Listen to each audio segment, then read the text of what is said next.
We're back with more Judson Richards on Sports Radio 670 The Score. Score listener line powered by BetQL. Bet smarter and beat the books. Download the BetQL app today or visit BetQL.com. Judson Richards with you for just about another 10 minutes or so. DePaul basketball will take over from there. DePaul tipping off against Eastern Illinois just about 8 o'clock this evening. We'll have that for you on The Score. The Bulls will be on tomorrow night as well. One of the things we've been talking about this evening, the question we've asked you at 312-644-6767, phone lines are still open. The Bears-Packers game confirmed what for you? And we know the obvious one, right? We know the one that we all go to, that if you got a head coach that can't win a one-score game, which one thing the NFL does so well, the NFL doesn't provide drama week in, week out because it's a bunch of blowouts. The NFL operates, really, it seems like, in one-score games. More often than not, I'm often more surprised. Like, when you have a day that you're like, I'm going to sit down and I'm going to watch about every divisional round game in the playoffs, or I'm going to spend my entire Sunday stuffing my face and watching the conference championship games. Damn it, they just deliver. And it's not because they're all blowouts. Every once in a while you get a dog, I get it, but more often than not, you're playing one-score games. Matt Eberflus 5-17 in one-score games. That is the worst in the NFL. The best in the NFL, that handsome, tall man, the head coach of the Minnesota Vikings, Kevin O'Connell, coming to town on Sunday with the 8-2 Vikings versus the 4-6 Bears. 312-644-6767. The Bears-Packers game confirmed what for you? Now, if you thought, it's a foregone conclusion, Matt Eberflus is just gone. Well, Dave Wanstead with Molly and Haw, this is what he had to say about Eberflus. I still come back to that if Caleb can play the remainder of the season and make some headway from how he played Sunday, and how many games we got left? 9? No, 7. 7 games. Okay, if we can win 3 or 4, they're not going to the playoffs. Okay, we're not going to the playoffs.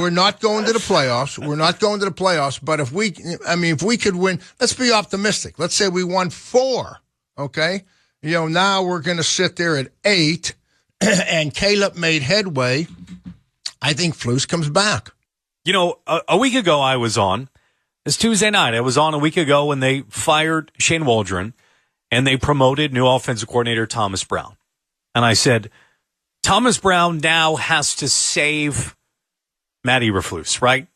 It is now a guy that, to be honest, how many of you out there, even if you're big Bears fans, how many of you out there really knew the name of the Bears passing coordinator? Now, maybe you knew Thomas Brown because he was one of the 9 that they interviewed for the offensive coordinator position in the offseason when they got to Waldron. But I thought Thomas Brown, now a guy who only called plays in the NFL for a half a season for the Carolina Panthers and Bryce Young, Thomas Brown is going to save Eberflus's job. And guess what?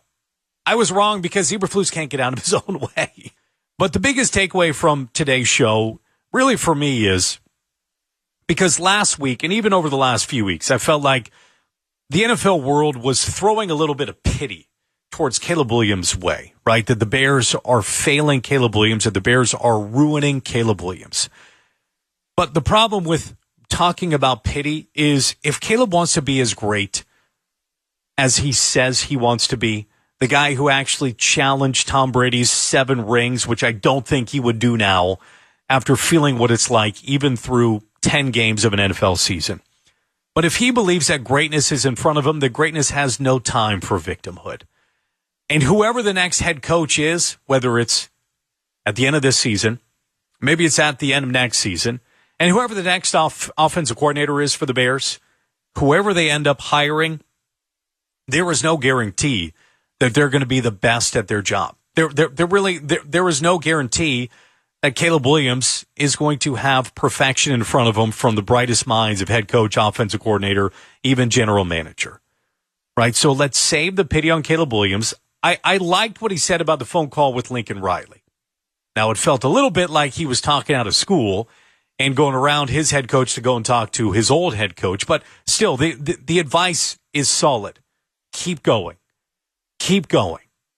If you thought that Shane Waldron ruined Caleb Williams over 7, 8 games, 9 games, then you didn't think that much of Caleb Williams. But if you are going to take the torch and turn the page on the woeful quarterback play over the last number of decades here in the fine city of Chicago, then whoever that guy is going to have to overcome something. That guy is going to have to rise above something. We kind of use Tom Brady as the comparison in the show. Maybe the best comparison about overcoming something for greatness should have been the real GOAT in Michael Jordan. We all watched The Last Dance. What were Michael Jordan's teammates doing in those hotel rooms when he was a rookie in Chicago? Right? I mean, they were all partying their faces off, and guess what? He didn't go in those rooms, and he found a way to be great.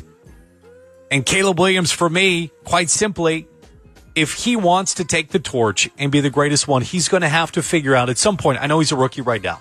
That's too young to put on him. But greatness should have absolutely no time for victimhood. And I felt like we were going down that path a little bit. The best advice that he got from Lincoln Riley, just keep going. Thank goodness for Thomas Brown.